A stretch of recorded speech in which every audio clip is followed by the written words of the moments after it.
We open with Tom Paris being creepy about women, because Tom Paris is a dick, before Voyager gets hit with a wibbly caused by a kaboom in a nearby system. Kes seems to have some sort of knowledge of this, but keeps it to herself. An away team teleports down to the planet and discovers that, yep, there was a kaboom. Everybody and every organic thing is super dead because of polaric something.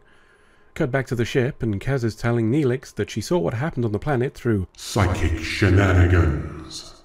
Back on the planet, and the away team are experiencing some odd time travel shit. Turns out there are subspace fractures caused by the apocalypse, and Janeway and Paris get sucked back to before the kaboom. Not long before the kaboom, however, as it's going to happen tomorrow. A kid sees them appear, but is dismissed by adults because ignoring the concerns of children is apparently universal. The Voyager crew try to figure out how to get them back, but it seems the best they can do is wait for Janeway to tell them how to save her. While they wait, Kes chats with the Doctor about her vision. He compliments her brain, then shrugs, cause alien, dunno mate, probably fine.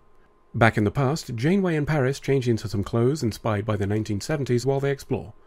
Can't alter the timeline though, Prime Directive, you know, that thing they ignored in episode 1 when they asked about with the Acampa and the Kazon. Then Paris threatens to eat the child who saw them appear, because Tom Paris is a dick. While searching for a way home, they go to a nuclear polaric power plant, the same stuff that caused the kaboom. We see a group of demonstrators outside who say it's dangerous before the guards go full fascism and just beat the shit out of them. Back on Voyager, the crew used the same tech that caused the kaboom to open subspace fractures and help save Janeway and Paris. They test this in engineering next to the warp core because, yeah, fuck it, it's not like anything bad's ever happened with this stuff. Oh, and the tech will only work once in any location, and even then only for 30 seconds. Meanwhile, Janeway and Paris meet Blondo and Captain Suspicious after fleeing the power plant with the demonstrators. Captain Suspicious tells them they have a load of polarics all over them, which means they're spies from the plant, because the only other explanation is that they were around a massive polaric kaboom, which is clearly impossible. Blondo explains he's just a patriot and definitely not a terrorist, which is why he needs to go do some terrorism tomorrow. He thinks polaric energy is unsafe, and the best way to solve that is by fucking about with it. During this exchange, Kes, who's on the planet's surface with an away team, manages to contact Janeway with the psychic shenanigans, causing Janeway to fuck the Prime Directive off again and explain she's from the future.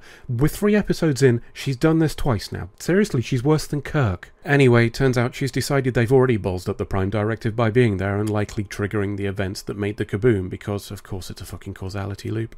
On Voyager, the officers decide they should go to the source of the kaboom because B'Elanna, Kim, and Chakotay, who only met Janeway a few days ago, have concluded she doesn't give a shit about the Prime Directive and would try to stop the explosion, while Tuvok, who's known her for literally years, thinks she wouldn't. It's terrible writing that makes no sense, but the plot needs it, so shut up. Back on the planet, Blondo proves his moral superiority by threatening to kill a child if Janeway doesn't help them break in. She doesn't, so Blondo shoots a guard instead, which I guess is better? Captain Suspicious then tries to shoot the boy anyway, but Paris gets in the way and is hit instead, so at least something good comes of it. Janeway leaves him and goes after Blondo and Captain Suspicious, and stops them from fiddling around with the tech. At an impasse, Janeway says they'll wait it out until after the kaboom time to make sure neither of them causes it. In the present, the Voyager crew are at the power plant, scanning for Janeway and Paris. They're about to give up when Kes senses Janeway, so they go through with opening the portal, and you can already see where this is going. Janeway figures out that the fracture is what causes the kaboom, and poops some yellow at it to stop it. This closes the portal and wipes the timeline. Everything resets to before the kaboom. Back on Voyager, Kes senses that something's just gone fucky but lets it go, and they fly away. Nothing else from the last 42 minutes matters because time travel plots are bollocks. Paris doesn't even get shot, the bastard. End of episode.